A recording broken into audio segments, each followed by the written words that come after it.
Okay. This meeting is being recorded. Got it. Okay, so hello everyone, and hi Dimitris. Welcome back to Coffee for Future with a Force for Future. Hey, hello, Wessa. Hi. Once again, talking about quite interesting subjects as always. Yeah, so like for today's podcast, we were actually like discussing now what should we talk about. As we wanted to talk about SAF, sustainable aviation fuels, for long, and just this we came across this article that I just have to read. This is like for me the ultimate greenwashing. So it's on Shell's website. We will leave the link on our YouTube channel afterwards. So you just click down and read for yourself. So it says the world first synthetic kerosene takes to the air. Sustainable aviation fuel, or SAF, provides the most promising option available to help the aviation sector reach net zero emissions. A number of technologies exist for sustainable aviation fuels, production from a range of renewable and waste feedstocks. But it is commonly acknowledged that no single technology or pathway will be capable of meeting the colossal task of delivering the volume of SAF needed globally to replace conventional jet fuel.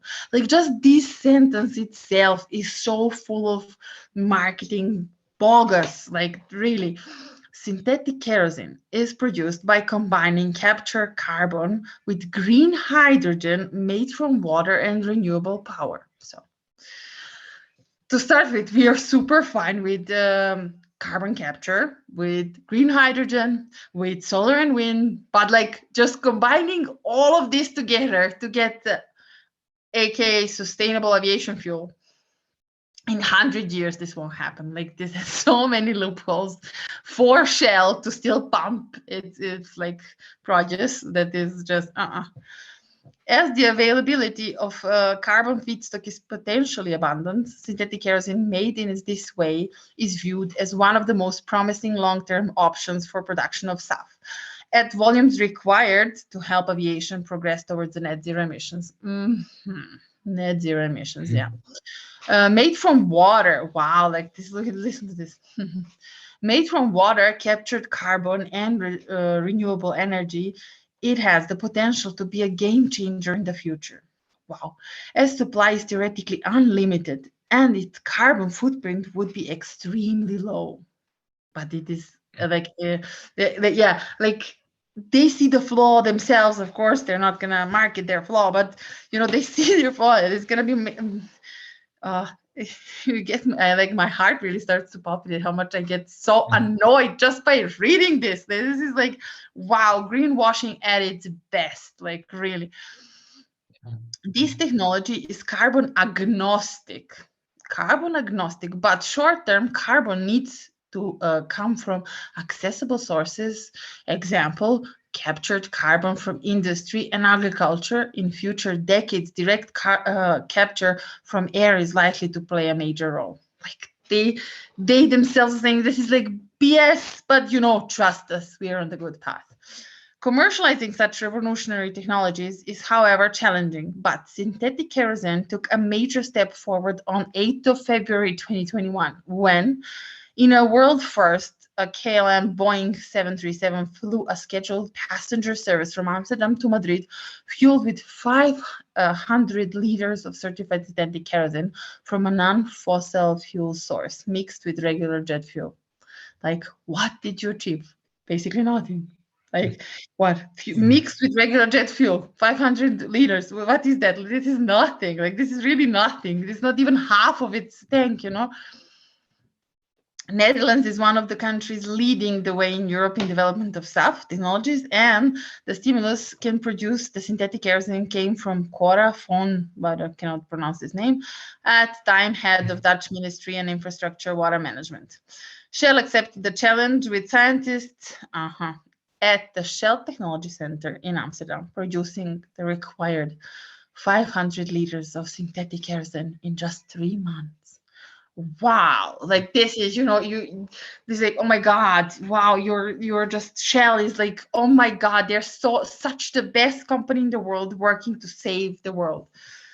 Oh, following February 21, Shell is continuing the work to closely to work closely with partners to further develop synthetic kerosene, and is involved in projects in Germany and Netherlands to produce green hydrogen using renewable energy. The production of synthetic kerosene had its roots in another landmark collaboration from 2009. Just what, like, it passed like 12 years nearly from one landmark till the other landmark. If you're really vested in this, you should have made it in 2009. When Qatar Airways Airbus A340-600 undertook the world's first revenue passenger service with a synthetic fuel made from natural gas, using the same technology. The fuel for that flight was again developed by Shell Aviation and blended with conventional aviation fuel. Like, what is groundbreaking in that? Blended with conventional aviation fuel. That you're so greenwashing that you can't even say like it was 5% of sustainable fuel. It was 10%. It was 50. It was 90. Like, how much was it? Like 1%? What is it? It was most likely less than 1% since they're not mentioning. The flight was a accumulation of 2-year intensive study into synthetic fuel technology by a team comprising from Qatar Airways, Qatar Petroleum, Shell, Airbus, Rolls-Royce, Qatar Science Technology Park, and blah blah Qatar fuel companies. The end. Like, ooh. I just like this had to be on our podcast. This is just so weird. But I think we just lost Dimitris. You here? Yes. Super. No, yeah, I'm here. Like it's really indeed like it it really drives you crazy just reading this, and especially as you said, like it's like very vague everything. There is not even a report of mentioning like what is the mix of regular aviation fuel, what are the mixes that they're using overall. And yeah, unless we see something like concrete, we like this still seems like I'm just trying to put like a green label on something that is just not even gray. It's purely black. Or and Exactly. what yeah, I mean, I'm one of the people that really believes that we can actually make sustainable aviation fuels that are truly sustainable, but this is crazy. This is just not even this is not even sustainable. This is nothing, basically. If of course they don't really share the details of what exactly it contains. Just like just thinking, like, for me this is like mind-boggling how people could, I don't know, like how people could not see through this. I don't know. But I'm just now checking. In 2009, December 2009, the first flight, Solar Impulse, started, and it finished in July 2010. So the first flight around the world on solely for solar powered plane happened 13 years ago. Like 13 years ago. Like, if any of the petroleum companies were really vested in like helping the world, if any of the plane companies were really vested in helping the world, 13 years ago and until now, we would be all flying solar planes. Like, there is just no explanation why we would not fly solar planes. Like, not to mention hydrogen, and like, it was, and in the sentence in the beginning, that even with like this super synthetic mumbo jumbo kerosene, it's still low carbon. Like, come on, how low is that? What do you consider low? This is so for me, this is unbelievable. And I don't know how this is passing through EU regulation. This is why I'm so pissed, because like living in EU and all the EU Green Deal and everything that is now being pushed through the media, that is like stepping up to, I don't know, God knows, help the Europeans and the world. Like, how does this pass for being anyway sustainable? Like, this cannot be. This, even in 100 years, this won't be. Yeah, that is exactly the case. And yeah, it also feels like, as you said, we are in We are basically in a continent where we are basically the kings of feasibility studies. Everyone needs to document every single liter that they use out of every fuel, and then they just come and they say that oh, we made synthetic aviation fuel out of some renewables, some wind, and some conventional fuels, and we are never gonna tell you how much. And it's really crazy. Yeah. Like, and just like for me, just like thinking, okay, using solar and wind to make green hydrogen to fly the plane. First of all, we have the plane that 13 years ago flew on solely solar. Why would you now invest on another and another and another? Like, if we like forget about it, okay, we have invested in creating this green hydrogen, and we know, like, I am all for green hydrogen, but we know like how much it's like a murky area because of the oil and gas companies that are just making the green hydrogen not green, and pushing all different things. Okay, so let's say green hydrogen, and then carbon capture to create a synthetic kerosene, which is still producing CO2, of course, when burned. And then you don't even say how much this redundancy is, like on 3 levels. Super synthetic or sustainable SAF aviation fuel is mixed with the regular fuel to fly the plane. Like, is like this redundancy on 1%? Is it on 10, or is it like 50 or 90? Or is it less than 1%? Because everything is possible with Shell. You don't know. This I don't. Yeah. I don't understand how this is possible. And to happen in Amsterdam, in Germany, this I don't know. Like, really, this is. I'm so annoyed. Like, I don't know. Yeah, it's also like you tend to think that since if there's indeed, like, which there is a plane that flew on solar like 13 years ago, like right now they're not even considering this. They at least have to like be held accountable to the fact that, why didn't you pursue this? Or like maybe there was a safety standard that, but still we need to know. And there are so many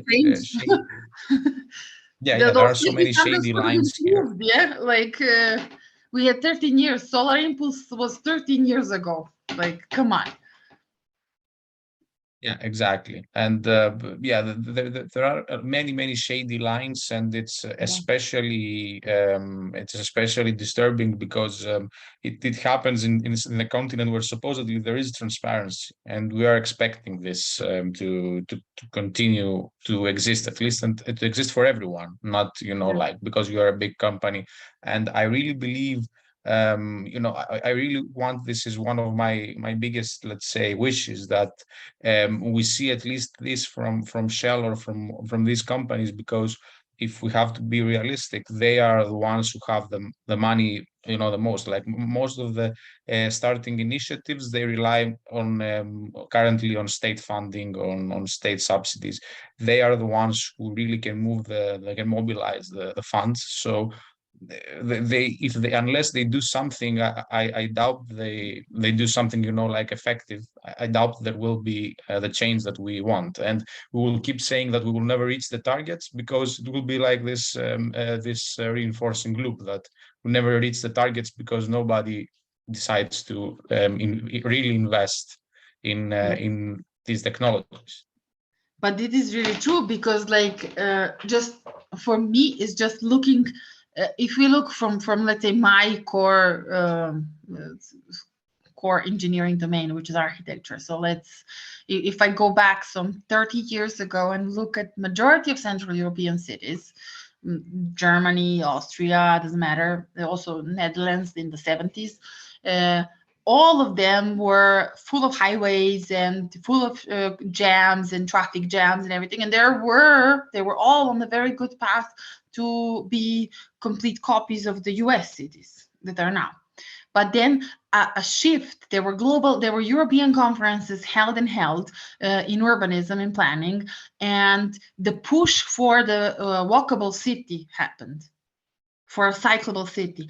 And now if you look at throughout the whole Central Europe and like Germany, Austria, Netherlands and everything, they're all bicycle cities, and the highways were replaced with parks. They were totally disassembled, and we have parks, we have huge cycling areas, pedestrian zones. The whole of Vienna is closed, like the whole inner circle of Vienna is closed for traffic. You only have like emergency traffic, which is totally fine, I don't know, firefighters, police and ambulances that have access to the very center of Vienna.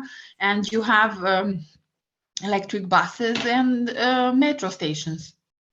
And the rest is bicycles or pedestrians, and all the others, like whatever, wheels, but man-powered, which is totally fine. And it's a 2 million people city. It works perfectly.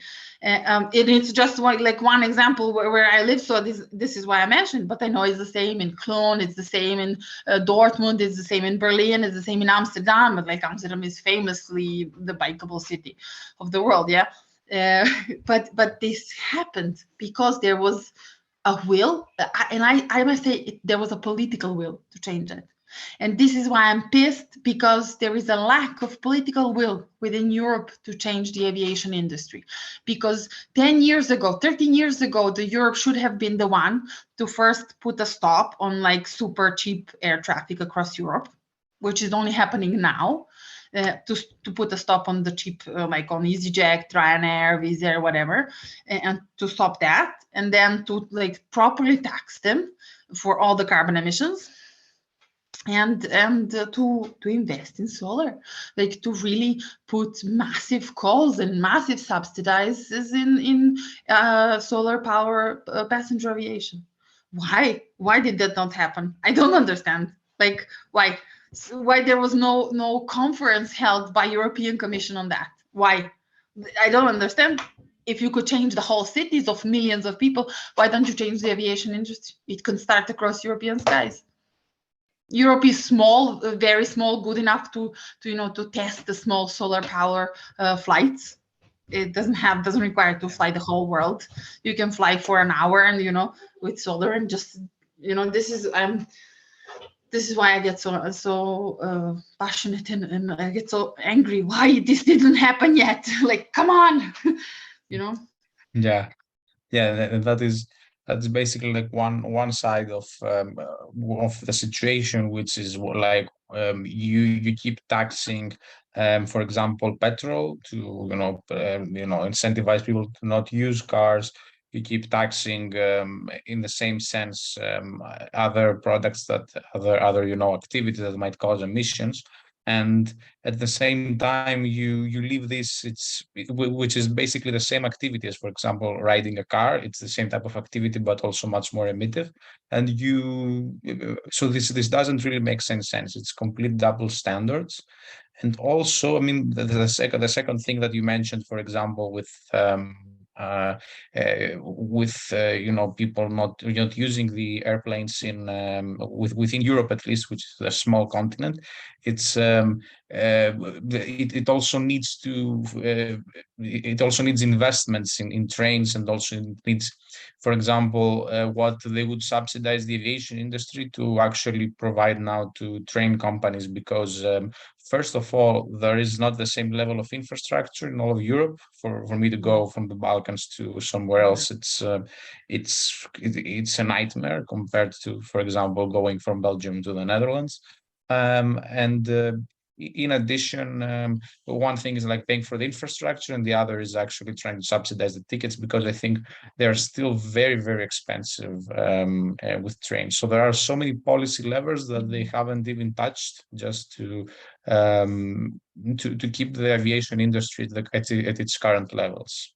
Yeah, and it's not like they don't have where to look to start with. For example, they have the whole Central Europe, like Austria and Germany. I think Germany still is running free. No, Luxembourg is totally free public transport for everyone. Germany is running free, I think, since COVID, and in Austria as well. And I would presume that it's the same now in Netherlands. I don't know, after COVID, is the public transport free for everyone or not? It depends on the if you're working and on the level of hours that you're working, but under certain conditions, transportation is free there as well. Yeah. So like there is policy, there is where to look at, there is how you can apply it, of course. And like probably the easiest thing would be to tax the aviation industry and put that money into public transportation in like the regions where it is lacking, where the like trains are lacking and other types of transport.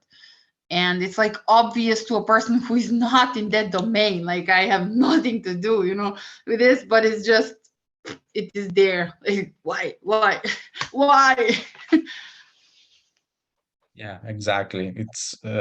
It really is very difficult to understand, and at least a more honest stance would be initially like it doesn't have like we don't expect the aviation industry. I mean, we understand that it's a huge challenge for them as it is for every other, let's say, fuel intensive industry. For example, the steel or the cement industry. We understand that there is like a huge challenge to overcome, but without transparency, it seems like they don't ever intend to do this, and we'll just wait until the end of time for them to to use all of the resources that exist from oil and gas, basically. Yeah, I mean, I personally am not expecting any mind shift from Shell or other of the fossil and fuel industries. Like, I'm not expecting them to suddenly get the awakening and they are going to help the world, save the world. This is just not going to happen. I'm just expecting for the governments, I'm demanding, actually, I'm not expecting, I'm demanding from the governments of the world to realize that we are like totally fucked and to just act like we are. This is a planetary crisis, and you can regulate those companies. We cannot, but you can. You had 13 years that you wasted to create a solar powered planes. You wasted those years. I just want like excuse, write a huge report saying we fucked it up, but this is why we invest 20 billion now from taxing those same aerospace and fossil fuels, or just like stop all the fossil fuel subsidies, because every government in Europe is still subsidizing oil and gas. Just stop it. Put all the money in like solar power, not just planes, like everywhere. Cover everything in solar. We have like I don't know where was the last thing I saw that. Yeah, in somewhere in Scandinavia, solar powered what are they called, highways, then like solar power garages, then like just like we still like, okay, Europe is not the best for solar power, but wind and solar we can do just fine. There is enough money if you stop subsidizing the fossil fuels, right? I think that should be the case. The argument of Shell and of most of these companies is that it's impossible to reach net zero with the existing renewable technologies, but there are a lot of studies, and these studies should be, they should take a read at these studies and either challenge them or. So that's what we are missing in general, I think, like a dialogue between. It seems that everyone is just like saying their own part, and these people, especially like the experts from Shell, they need to respond to the claims that we can actually have a 100% powered from renewable electricity, 100% powered country, sector, industry. They have to respond to these, or if they cannot respond, they should at least collaborate with the scientists that are contradicting them. Yeah, I feel it's like the silences that this created, like both like not just within business, the silences from like fossil fuel companies and like renewable companies and like and politics and everything, that are so strong that this is like when you go into I don't know, into an autocratic regime governed, like like a country that has an autocratic regime, and you try to explain to the people that no, your leader is just like a total dictator, but they cannot understand it because they're just brainwashed by marketing and propaganda, and or like to the left hand of that dictator, that it is a dictator. This is the same, and it's really heartbreaking.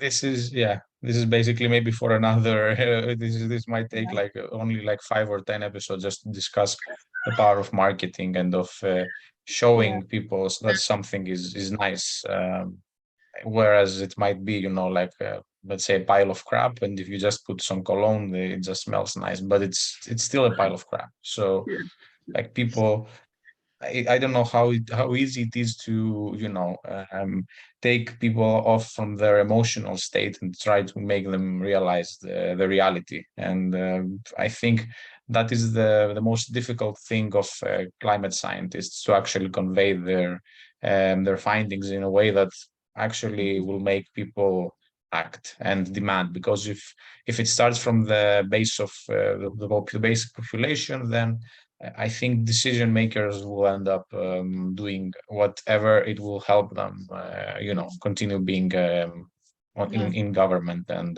everything. So I think there is this is the main way, through policy diffusion, first of all, from country to country and from sector to sector, with best practices, and with trying to use the power of marketing for trying to incentivize people and mobilize them. Yeah, I think we definitely are looking for a marketing expert to collaborate on within a Forest for Future. And yeah, like to convey just our own personal messages, or I mean, our NGO's personal messages. But that is really the case. And the saddest part is that even within the, let's say, renewable or nature-based solutions, or just all the, let's say, restorative practices that are available, like carbon removal, I don't know, biodiversity loss, everything that is happening, climate crisis, everything together. The big problem is also that this is what I believe, that fossil fuel companies are investing in creating silos within each cluster, like within each of these sustainable parts, and having people fight amongst each other. No, my solution is the best. No, my solution is the best. No, this is the best solution. Or they're just being swayed. This is the only solution that can work. This is the only thing that will save the planet. This is so far away from reality that I cannot explain, and that we need every single solution. We need all the solutions, and we need them all to work together. And yeah, it's, for me, it is so simple as day. We just need to cut oil and gas subsidies across the globe and invest all that money in everything, like literally in every solution that shows up, in everyone who even has the slightest possibility of working. Invest, let them scale, you know, let the market take over, but invest. The governments, the only responsible government so can be a responsible government if they're solely investing in climate crisis and renewables. Like in climate and energy, you cannot invest in like, you have to stop everything you ever had with fossil and fuel. This is like, you shut down. You take on all the workers and you find them jobs, you put them on, you know, you pay them, you give them like, you know, universal basic income. You take care of the workers that are working for oil and gas, but you cannot invest anymore there. This is just, yeah, for me, it's like you're holding a gun to your own head and you're just about to shoot. This is as clear as day. Exactly. It's maybe also like a line to like sum up, let's say, this podcast is the need for systems thinking everywhere in so yeah, like let's say that all of the enemies, let's say, but no, it's not really enemies, but all of the others that they're trying to stop basically the action for climate change, they want silos, but instead of silos we should give them systems and systems thinkers. And I believe this is the only way, in climate education, in climate science in general, in the respective silos. Only systems thinking can actually help deliver a true solution to climate change. Not one solution, but this broad tool, this broad, let's say, tool shed, or, you know, like toolkit of solutions that are going to truly bring climate change mitigation. Yeah. So we leave you with a link to the Shell's greenwashing mango bogus, and we leave you with that. For the next podcast, we will talk the Central Asia and the current state of climate and energy there. Thank you, Dimitris. Yes, along with all of our like ongoing projects in the area. Exactly. Thank you so much. Thank you. Bye. Bye.